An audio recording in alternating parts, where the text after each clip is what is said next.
In the Holy Qur'an,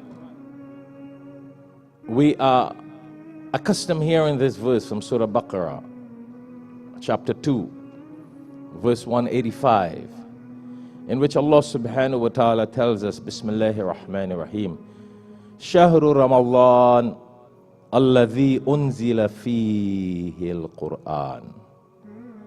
Alladhi unzila fihi al-Qur'an.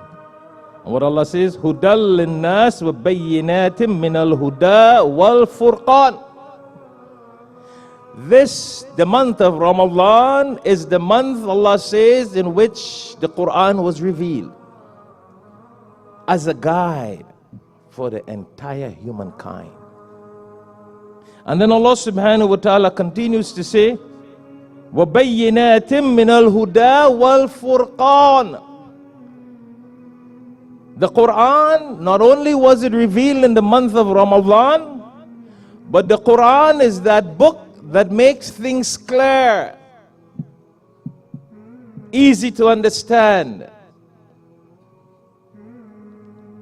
And the Qur'an is that book, that way of life, that can give us the guidance between right and wrong. It makes that difference. It guides us to a better judgment. That's why it's called a Furqan.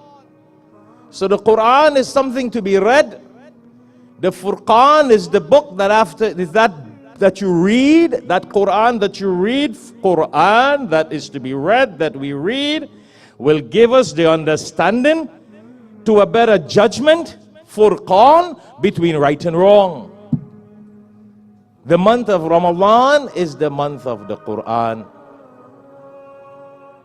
So in addition to the many good deeds that we do and should be doing in the month of Ramadan, as I reminded myself and you in the first khutbah, my brothers and sisters, we should also spend a lot of time in the Quran.